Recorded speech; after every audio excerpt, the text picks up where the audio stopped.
We're excited to have Dawn and Brian here to read from their collections. I don't know who's going to read first. So told me I am.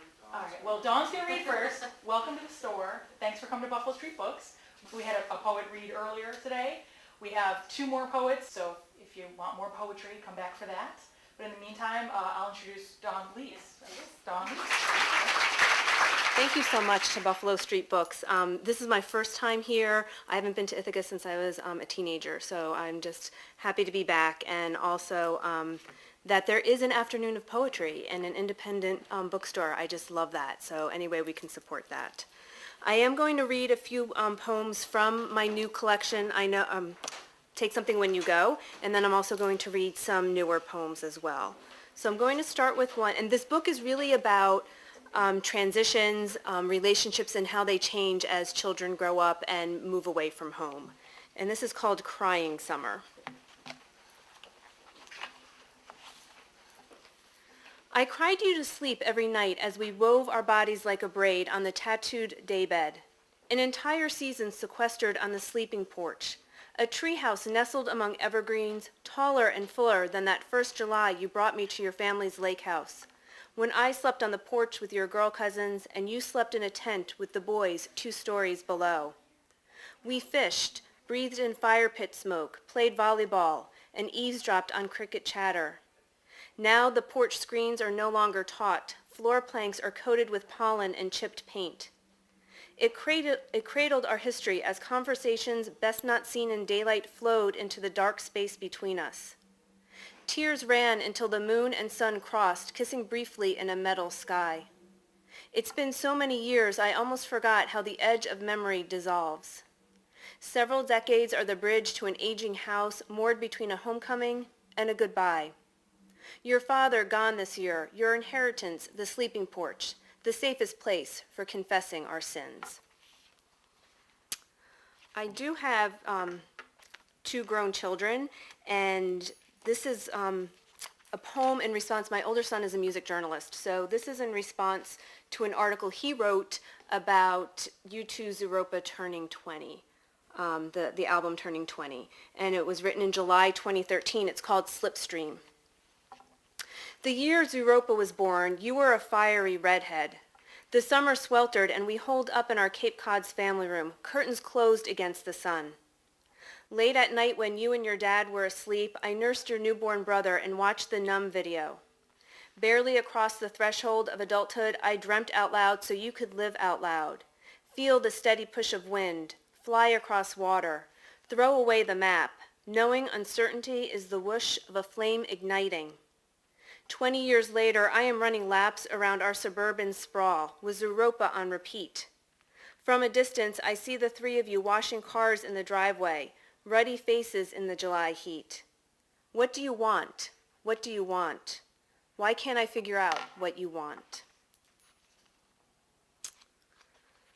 I did grow up in northeastern Pennsylvania, and my husband grew up he grew up in Scranton. And this is about his grandmother's house. She lived in an old coal mining row house where the kitchen was in the basement. And this is set in that house. It's called Date Night. On the eve of fleeing back to the city, our sons make a family dinner. They peel and cut potatoes, carefully lower them into a fryer. Hot oil spits, burgers fry, rare for them, well done for me. Watching them takes me back 2 decades to your grandmother's basement kitchen where she left our meatloaf, fries, and mac and cheese covered on top of a still warm stove before leaving for her Saturday night bowling league. Her turn-of-the-century stairway, papered with tobacco smoke and coal dust, was so narrow I had to walk in front of you, so steep you placed your hands on my hips to keep me from falling back. After sex and before dinner, you would take a bath in the clawfoot tub. I sat on the brown shag carpet, leaning against the paneled wall. We talked about life after college, jobs we'd like to have, cars to buy. The water level bobbed as you sank below the surface to rinse your hair.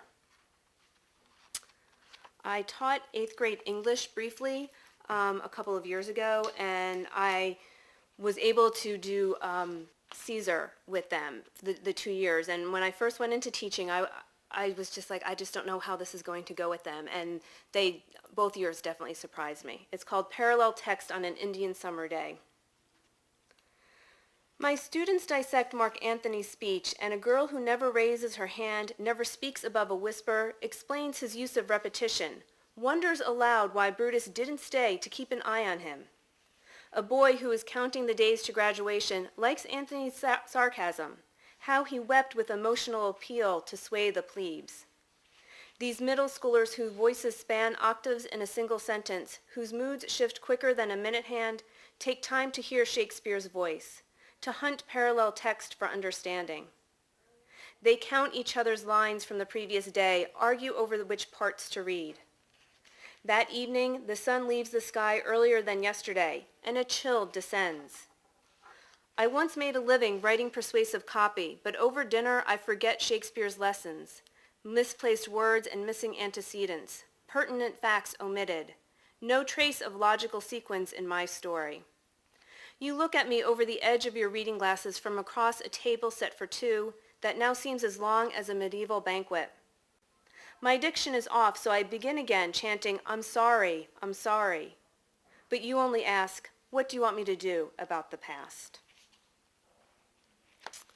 I spent part of my childhood in New Orleans, and since we were talking about that on the way up here, I'll read a poem that is set in New Orleans. It's called Under the Stairs. Cousins sit cross-legged, knees touching in a closet, playing life. A single light bulb casts shadows on career choices as we race around the board.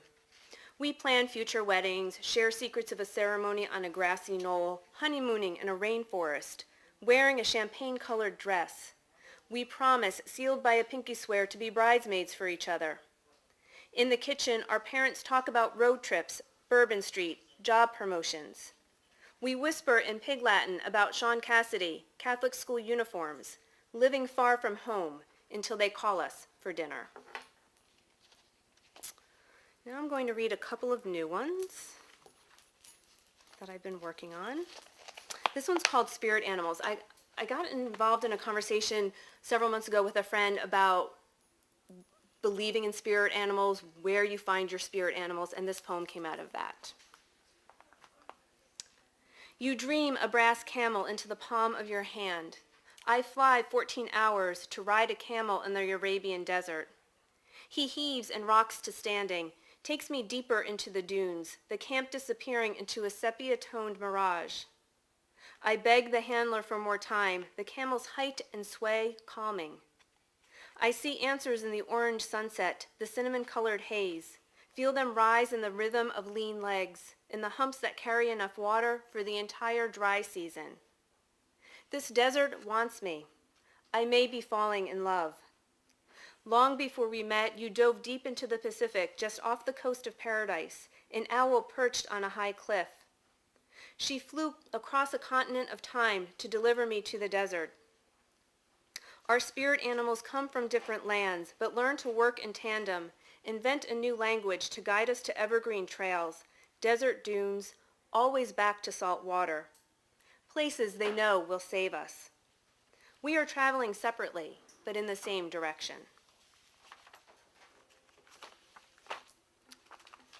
This poem I wrote a couple of summers ago.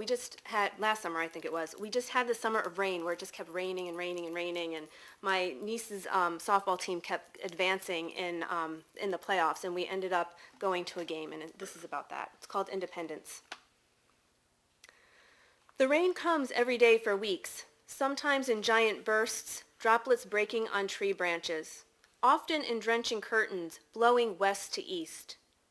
The water pools in the construction site outside my office. I am quickly giving up on summer. You're saying you'll never let go. On the eve of the 4th of July, it's dry. We drive over an hour to the middle of nowhere for a softball game. There's a tractor parked outside the Turbertville Great Value and marked spots for buggies. A young couple climbs into one. He's suspendered and bearded. She's white-capped, long-dressed, unwrinkled. They look full of hope. I think there's a poem here. I tried to take pictures, but my memory is full. You refrain from a lecture. My niece throws strike after strike after strike in the bottom of the sixth. The stands cheer. The next day we wake to more rain. I am working on a series of poems that are character sketches that really started out as a project of envisioning total strangers, what their backstories might be. And then it's kind of evolved into also writing some people that I know, writing some of their backstories. So the next couple I'm going to read are from that group of poems. And this one is called Housewife Takes Flight or Chores Are Broken. She's what my mom calls a tough cookie. The eye of a hurricane, ice over a pond, a demure pinky Tuscadero. A woman who keeps quiet, her head down, no complaining. She knows work, the kind that keeps the family together until the ties are threadbare, until it's time to say enough is enough. But not before she sets the table with her good silver and china, a pattern similar to her own mother's. Crystal water goblets, all wedding gifts, now 25 years old. In a white blouse, khaki capris, and ballerina flats, she roasts beef, mashes potatoes, juliennes carrots, plates the food like a professional. After dinner, she vacuums under the table and into the living room, around her grandmother's wingback, pushes and pulls to create the perfect V pattern that shows she takes cleaning seriously. She pushes and pulls her way to the front door, turns off the machine and yanks on the cord to release it from an outlet across the room, drags the Hoover upright, another wedding gift, down the porch steps and heaves it into the back of her Chevy wagon. With windows down and sunglasses on, she throws the car into reverse, heads north on South Main Street, her house growing smaller in the rear view, the love of her life whom she hasn't met yet, another mile closer. Paul Young's What Becomes of the Broken-Hearted, her only direction.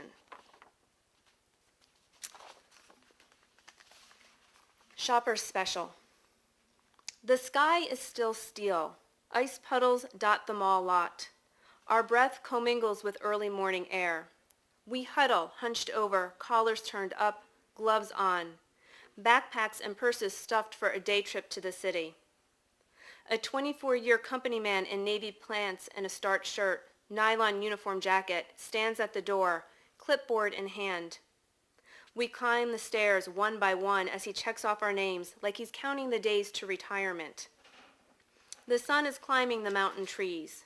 We doze, work, watch a movie. Crossing state lines, he navigates the curves of the gap, weaves through construction delays. He knows all the highway workarounds, what route to take to slip into the bus lane, wide open all the way through the Lincoln Tunnel. At the corner of 48th and 6th, he explains his one simple rule. Be back at 6:45. We leave at 7 p.m. sharp. If we aren't, we can find our way back to Port Authority and the last bus out at 11:30. After a return in rain and fog and the end of a 15-hour shift, he tucks the bus into the barn, climbs into his Silverado. Back home, he sits back in his easy chair, an open bottle of Bud in hand, reruns of Sanford and Son looping on Nick at Night. He opens a second one because tomorrow is a day off, a day of rest. This is another New York poem. We begin with Pepper. In a packed booth, my shoulder rests against your arm. We are thigh to thigh. Let the group carry the conversation. You blanket your omelet with coarse pepper. I shower my salad with cayenne. I want some heat on my tongue, the spice of your lips on my neck. Familiar chords blast from the jukebox. Our server trades tray for Mike, jumps onto the half wall, sings for tips to make rent.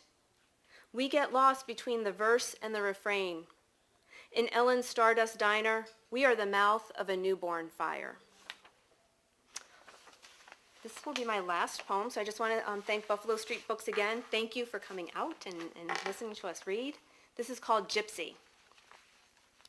On the first day the corner cafe props open its front door with a chair, you know you will survive. With unzipped windows and a pushed-back sunroof, you take the slow route between Wilkes-Barre and Scranton. A train whistles. Tires speak to pavement popped by leftover salt. The car radio pulls you deeper into the 80s with Gypsy, Rock With You, The River. You pass Gigerelli's Pizza and remember the old Forge guys you've kissed. One in the Chuck E. Cheese parking lot in Dixon City, the other in a crowded Wildwood motel room, both of you barely dressed, beer bottles dangling from fingertips.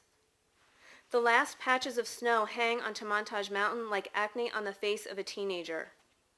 You write at every red light, past the Taylor Walmart where you shopped the morning your water broke with your second son.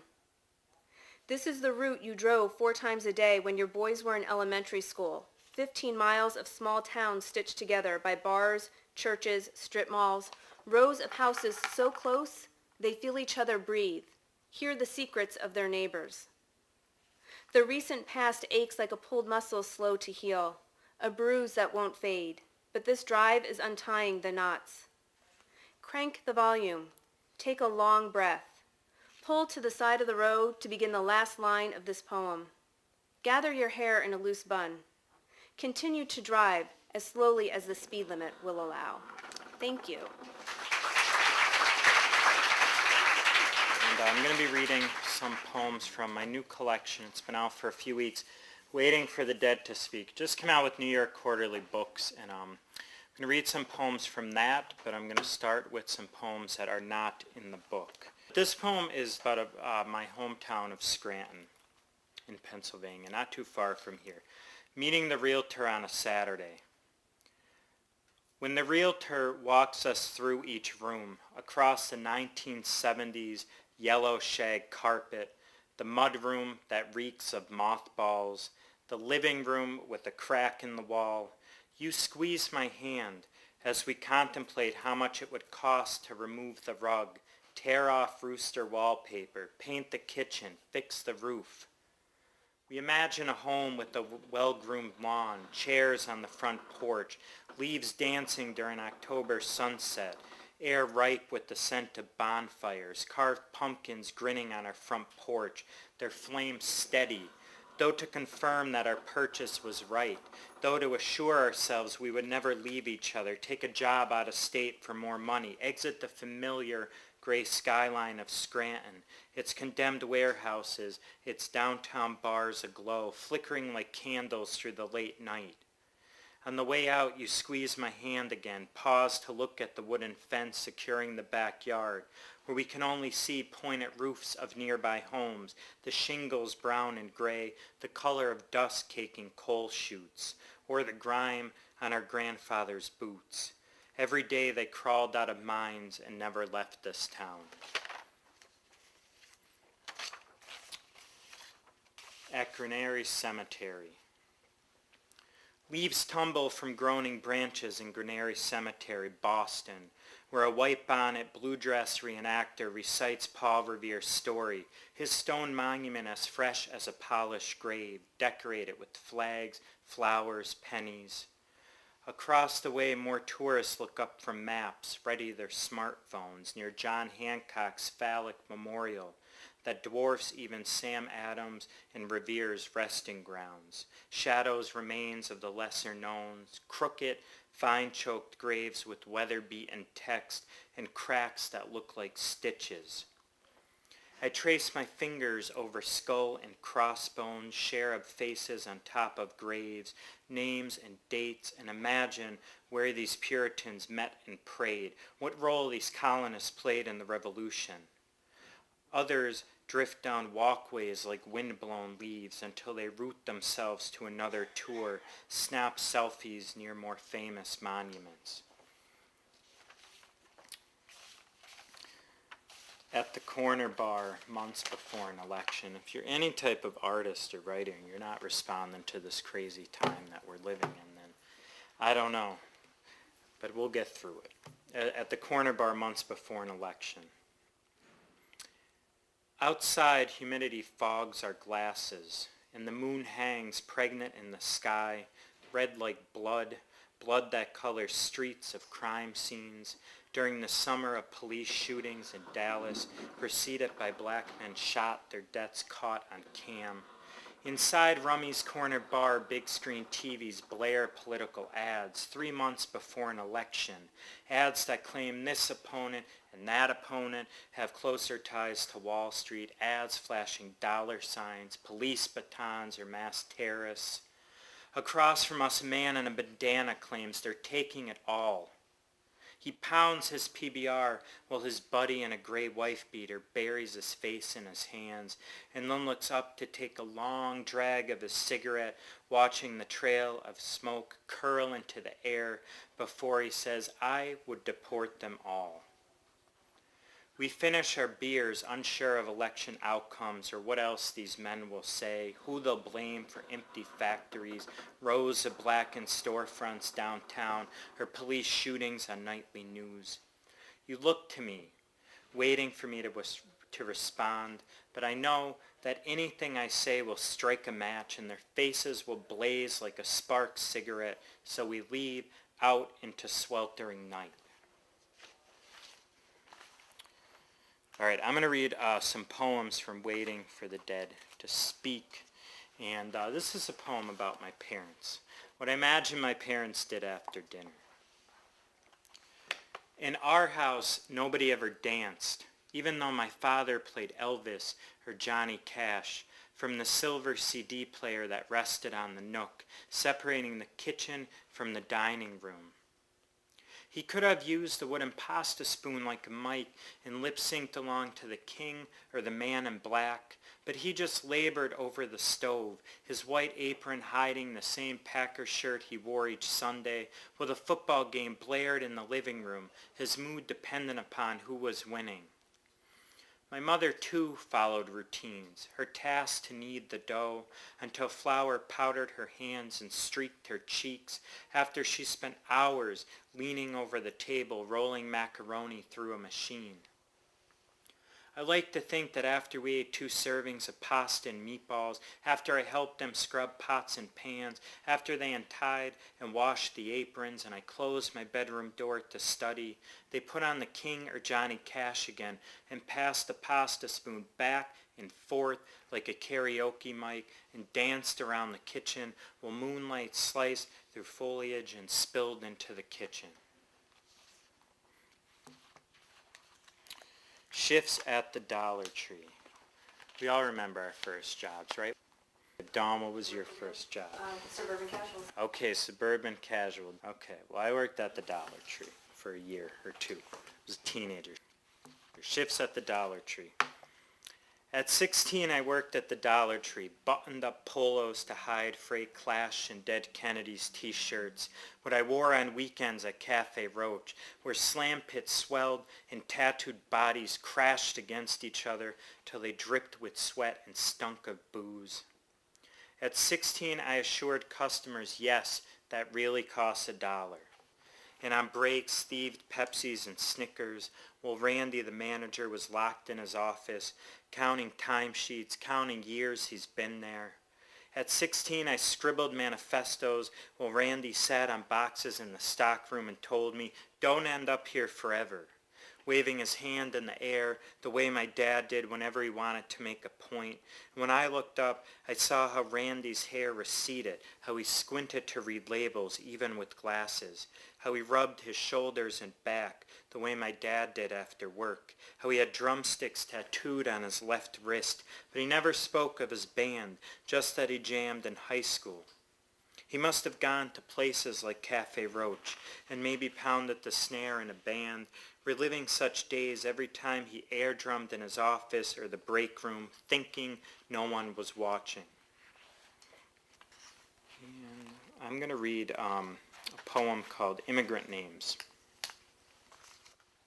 At 10, when I tanned in summer, neighborhood boys said I looked Mexican. My hair dark and shaggy, my skin brown like dirt they spit upon. I didn't take offense, but laughed when their freckled Irish skin burned on the baseball mound, or they had to wear shirts while swimming. When they rubbed globs of aloe on redness, I whispered thank yous to my grandparents, Italian immigrants who passed on their genes and complexions to me. Now I imagine those boys grown and graying and wonder if their lips upturn in a sneer over immigration reform.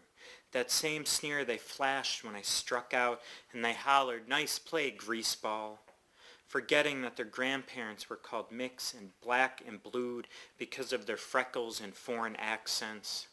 Looking back, I wish I had kicked my cleats on the baseball mound, clenched my bat, refused to retreat to bleachers till I was given a second chance at bat, opportunity to knock the ball over the fence and slide into home like any other American boy.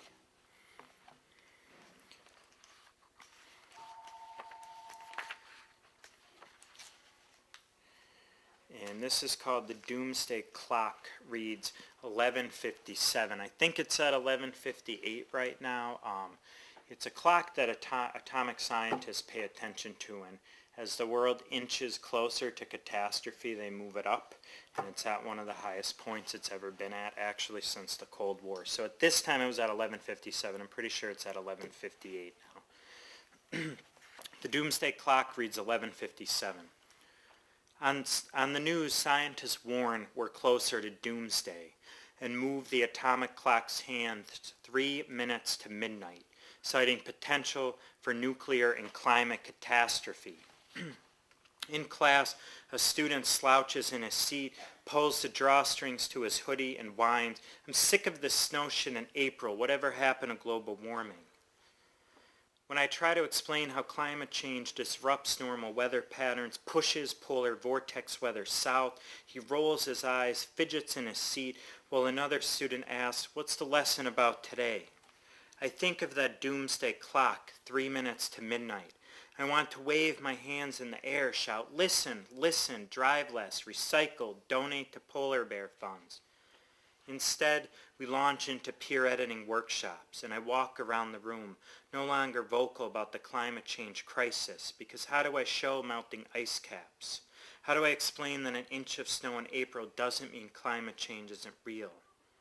One student turns to another, asks, "Did this really happen? Hurricane Sandy left you homeless?" The author shifts in her seat and nods, and then we have evidence, penned in narrative, real enough that students crane their necks, try to eye a line from her paper, to learn what it means when nature is mighty enough to swallow cars, pound shores, and leave a student they know homeless, while atomic scientists warn we're 3 minutes from midnight. Thanksgiving after the riots. This Thanksgiving, an American town smolders, while Target opens at 6 a.m.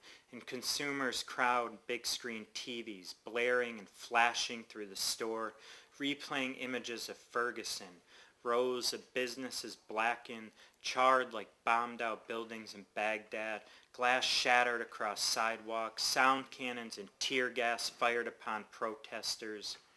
This Thanksgiving, the Brown family sets one less plate, while a police officer preps for another primetime interview to clear his name, declare the teenager he killed looked like a demon, ran through bullets, had Hulk-like strength. This Thanksgiving, outrage activist tweets stop the parade, but pilgrim floats and Thomas the Tank still loom over city streets, and marching bands still drum and twirl batons, and families still slice turkey, say grace, and clink wine glasses.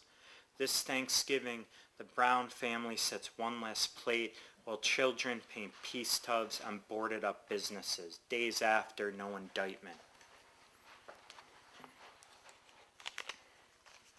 Taking the Pontiac to the shop. After 6 Scranton winters, 200,000 miles, I take the Pontiac to the shop, its rusted underbelly exposed on the lift, mechanics shaking their heads like doctors discovering a cancerous mass. Inside, a record of my commute, adjunct days zipping from campus to campus, Doritos bags, Dunkin' Donuts cups littered across the back seat, coffee stains, 4 different parking tags shoved in the glove compartment, unclaimed student papers stuffed under seats. That wasn't true. I always grade things on time. After 3 hours, a bill near a grand, I pick her up, Surprised she no longer spits cold air and numbs my hands on the wheel. I keep her for taking me somewhere stable, a permanent employment tag hanging in the rear view. That car has long gone to heaven since then.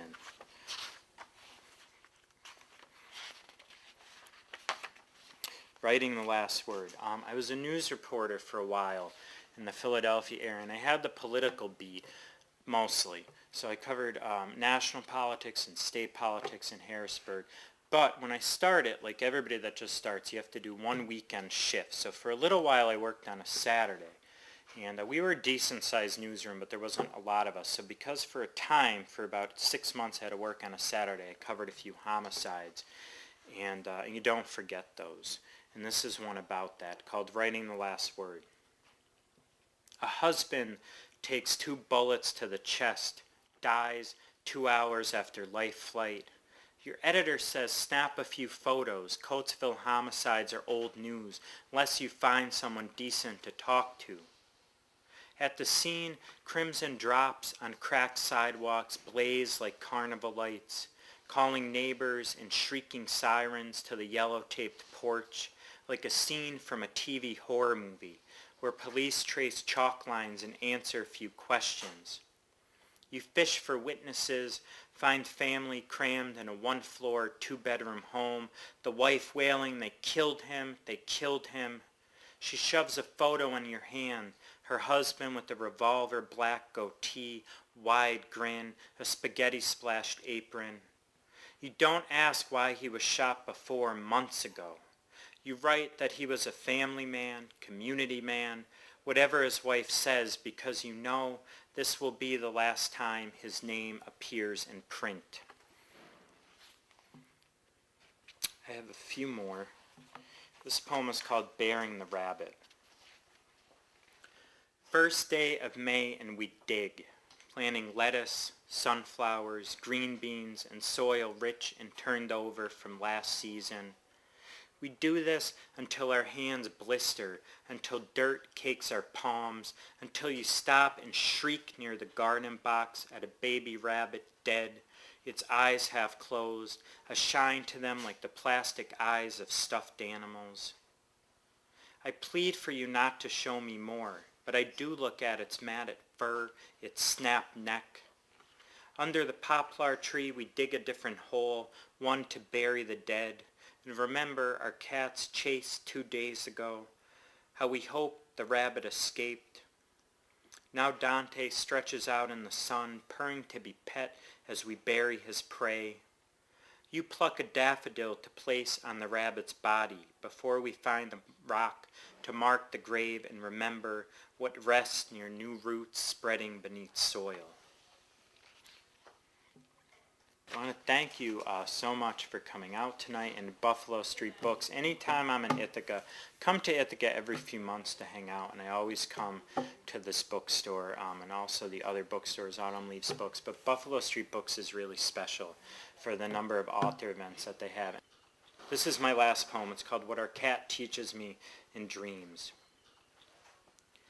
I follow our departed cat Dante from room to room in the house we owned. His house, too, with tufts of fur in the carpet. We pause in the dining room where my writing desk used to be. Each morning you found us there, as he stretched across streaks of sunlight and nudged my arms, while you cupped your hands around a coffee mug. I want Dante to lead me to a room where I'd find you sketching, your gaze rising to find mine. Instead, Dante paused at the back door where he escaped and then returned, too weak to walk, ridges of spine visible. In dreams, he's bright-eyed and purrs. When I bend to comply, I wake up and recall how he brushed my legs, urged me to move forward, not linger in rooms that I used to call home. Thank you.